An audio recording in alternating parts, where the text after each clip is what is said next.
আমি কনা আক্তার। আসলে আমরা বিভিন্ন সামাজিক সংগঠন থেকে আমরা এখানে যুক্ত হয়েছি। কারণ হচ্ছে যে ফিলিস্তিনিদের এরকম নির্মম ভাবে হত্যা করতেছে, সেখানে নারী পুরুষ সবার উপর অমানসিক নির্যাতন করতেছে।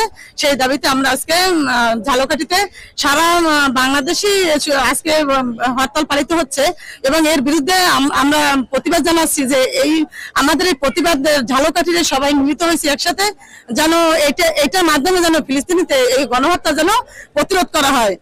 তো দেশবাসীর প্রতি সবার কাছে আমাদের আহ্বান, আমরা সবাই একত্রে মিলিত হয়েছি যেন এইরকম গণহত্যা আর কোনো দেশে যেন না হয়। সবার কাছে আমার এটি অনুরোধ যেন আমরা সবাই যেন একসাথে মিলেমিশে সুখী শান্তিতে থাকতে পারি, এরকম গণহত্যা যেন আর বর্বরতা নির্মমতা নিষ্ঠুরতা কোথাও আর যেন না চালায়।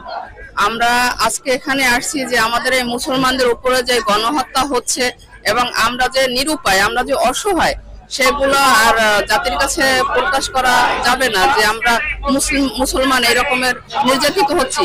তাই আমরা ঝালকাঠির পক্ষ থেকে এবং সামাজিক সকল সংগঠনের পক্ষ থেকে এটাই চাইবো যে এই গণহত্যা, এই যে নির্যাতন, এইগুলো বন্ধ হোক এবং সারা বিশ্বের সব মুসলমান একত্রিত হইয়া আল্লাহর কাছে আমরা দোয়া চাই যে আমাদের এই মুসলমানদের আল্লাহ যেন রক্ষা করে।